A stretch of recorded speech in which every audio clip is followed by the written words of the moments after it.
One more week off. He's been at the Darwin Cup for about, well, it seems like about 3 months, Max Presnell, doesn't it? Probably it'll take him 3 months to recover, Bruce. Well, he does enjoy himself up there. He knows how to enjoy himself. So do you, Max. And I tell you what, I got great enjoyment out of seeing Poetic King yesterday on the telly, mind you. What a racehorse he looks to be. Yes, I would say Poetic King promises to be a freak. It'll be interesting to see just what is his best distance. Speaking to Lee Friedman, he thinks it might be the shorter courses, but I think over whatever distance he races, he's going to be very competitive with the best. Well, Damien Oliver's here, the man who rides the horse. Max is not bad, Damien. He keeps telling Lee that Mahogany's a sprinter and he wins a derby with him. He'll probably win the Cox Plate. Now he's trying to tell Lee exactly what Poetic King's best distance is. What do you think is the jockey? Well, I think he's probably capable of getting up to at least a mile. He showed that in the Doncaster, and possibly even further if we take the blinkers off him, because as a young horse we had to put the blinkers on him to teach him to race, but if we take them back off him, we could teach him to relax and maybe get further. Would it be stretching it completely to think Cox Plate, 2,040 metres at Moonee Valley? It's not impossible to think that. We just have to see how he develops this campaign, because he's still lightly raced, and see how he progresses. Well, what a great start to the season you had, winning the premiership last weekend and now 3 winners yesterday. This horse, now, you've ridden some great sprinters, some very outstanding horses. Now, he's in 5th placing at the moment. I'll ask you to compare him maybe with 1 or 2. I know it's hard to do, and Scalacci's the obvious. Here's the interference.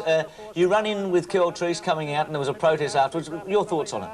Well, it was sort of either horses both contributed to it. Keltrice trying to get out, and I was mainly just trying to hold my ground and probably hold Keltrice there as well. And I think both horses contributed to as much as one another, but you could see the way that Keltrice went to the, Poetic King went to the line, that, you know, he was the horse that would have won the race. Must be difficult for a horse to get off. Look at he's so off balance here, and yet accelerated in the matter of 10 or 20 metres after this. Well, that's what won him the race, because he got there so quick. He actually beat Keltrice to the punch, so it's what won him the race. Max, I was just thinking, and thinking back to that Caulfield Guineas with our Poetic Prince and Marwong and that protest. Damien eased Poetic King down in that race, and he probably could have won by 3 lengths, and you've won by a reduced margin. It can be dangerous at times. Oh, certainly, particularly when you're analysing a protest result. But the fact of the matter is, obviously, there wasn't the run there. As Damien pointed out, Keltrice was trying to go where he shouldn't have gone. I don't think Paddy Payne will be trying it again. He's a bit of a rough boy, that Damien Oliver. What do you got to say? He looks like an angel. Have a look at him. I'm glad he didn't have a ball and chain.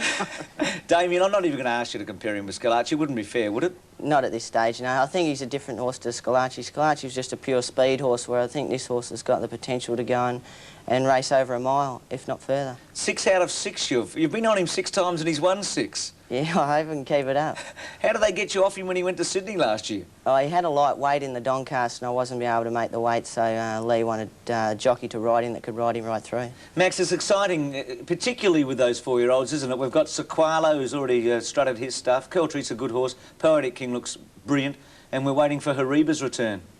Yes, I think the key with Poetic King, though, as Damien pointed out, is the blinkers. How he will react when they take the blinkers off him. If he settles down, if he can extend that brilliance, well, he's certainly a Cox Plate horse. Now, Bruce, I wasn't trying to tell Lee Friedman how to do his job. He's a master in the profession. But I just wonder, though, what'll be his best distance, though, and the blinkers, I think, will provide the key. Max, who would you back? Mahogany with G. Hall, Poetic King with D. Oliver over 1,400. Mahogany, at this stage. Damien, you obviously have a good look at Mahogany. Yeah, it's a controversial one. Like, it's a bit hard to say at this time, because... Who's the favourite horse in the stable? I know my favourite is. Poetic King. Now, he won't run in the Manikato, will he? No, I don't think so. And you got a ride in the Manikato at this stage? Nothing definite at this stage. Maybe perhaps King Marauding. King Marauding, a good horse, but maybe a touch below the absolute top ones. Yeah. Let's go on to Draft Choice's win yesterday, a slowly run race. Interest here, Max, I guess from Cogitate's point of view, who's a real good B-plusser, isn't he? He's in about 8th position at the moment, and, well, my old favourite, Star of the Realm with the white blaze. He's back about 4th last, now being hard-ridden. Draft Choice is back with him. Slowly run race, and, well, he hasn't got me yet, Star of the Realm. Wasn't a bad run, Max. No, that's about it. Just wasn't a bad run. It wasn't a real flash run either, Bruce. I think you ought to treat him with a little bit of caution. Damien, the conditions at Caulfield yesterday, was there an advantage coming down the outside? I don't think it was so much that the track was better out wider. There was a very strong headwind going down the side, and horses that were racing into that tend to be disadvantages. I think if the horse had cover and was getting a good wind drag behind the others and had the late run at the leaders, they were definitely advantaged. Well, he's a funny old horse. You ran second to him in a very famous derby on Naturalism, didn't you? Star of the Realm 3 seasons ago. Yeah, he's been a little bit of a gay deceiver, but if, you know, he's a horse that needs things to go his way, and if they go his way, then he's, you know, he's right in it.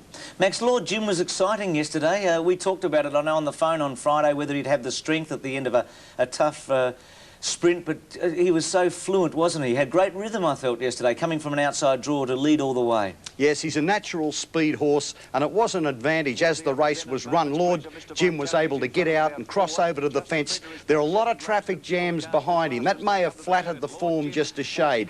There's no doubt about this horse. He's a brilliant horse. He's going to win a lot of races. Just how far his speed will extend will be interesting. Now, the first three place getters were right up there at the turn. As I said, there were a lot of traffic jams. Mr. Vitality struck trouble early, was knocked right out of the race. Very good run come from Simulcast. Dropped out, but you'll notice him surging to the post very strongly closer to the rail. But behind the place getters, a lot of good runs, a lot of future winners. But I'm not going to take anything away from Lord Jim. He's a brilliant speed horse. He's going to win plenty of races. Damien, they're the 3-year-olds. Lee had great 2-year-olds last year. Is there one in particular you like as a 3-year-old at this stage? Seeing Dan Zero at the stable, he's come along nicely and done well with his break. The Golden Slipper winner. Yeah, he's done well. Who rides him in the spring? I'd say probably Greg will ride him. You know, he's had tremendous success on him, so, you know, you have to expect him to be on him again. Who's going in the jump outs on Tuesday? Are you riding any of Lee's horses? Lee will probably have a few go down. I think Mahogany's one. You won't get Greg off his back, would you? I don't think so. No. But it'll be interesting to see how they go. What about Simpose yesterday, Max? Seemed to, well, reluctantly get to the line, didn't he? If you look at his head in the last 100 metres, he gets it to the side and almost wants to hang out, but he did last. Yes, it was a good game run. I think a lot fell into play for him. He certainly had plenty of weight, but the fact is, Bruce, he's got a peculiarity with his head, but he normally gets to the line, as his winning ratio shows. It's outstanding, isn't it? 8 out of 12. I thought the good run in this race came from Fraternity. There he is in the pink colours, 2 off the fence, getting to the fence in very nice style. Now, that race was well short of Fraternity's best. He will be a force in the spring, and I thought Air Seattle did enough to say, well, you stick on my back for the time being, because I could be figuring in races like the Caulfield Cup again. Damien, talk of Caulfield Melbourne Cup. I know a fair way off. Have you got a horse at the moment that you'd like to be your Melbourne Cup horse? No, I haven't got one at this stage, no. So you just work it out as the spring goes. I mean, so many things will change. The weights are not even out at this stage, are they? That's right, yeah, it's a long way off, yeah. Congratulations on winning the Jockeys Premiership for the 3rd time in 4 years. As we look at the honour roll, David Hayes winning for the 4th time. His dad, Colin, won for 12 in Melbourne. Damien, 3 out of 4. Hawks, the 1st time in Sydney. Moses, the 3rd time, twice over 100. McLaughlin, the 15th time in Brisbane. Muntz, the 3rd time up there. Colin Hayes won 28 in Adelaide. David's now won 4 out of 4. Gary Clark again.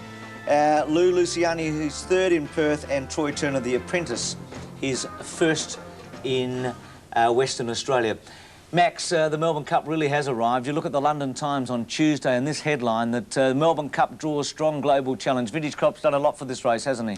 Well, Vintage Crop has made it an international race, Bruce, and certainly extended the limits of the race. And I think because of Vintage Crop, the Melbourne Cup is going to be a much better race. And that's saying something, because it was pretty good before Vintage Crop got here. No doubt about it. It's the most exciting time in racing, isn't it? And for you, Damien, good luck in the spring. Hope you have plenty of Group 1 winners. Thanks. And Max, you'll be back next week, and we believe Lee Freedman and David Hayes and Keith will be joining us. Yes, Bruce, and what price Lee Freedman to beat David Hayes in the Melbourne Premiership this season? You can have 10 to 9 against, 6 to 4 on Hayes. Catch you next week, Max. A break and more after this on Sportsworld.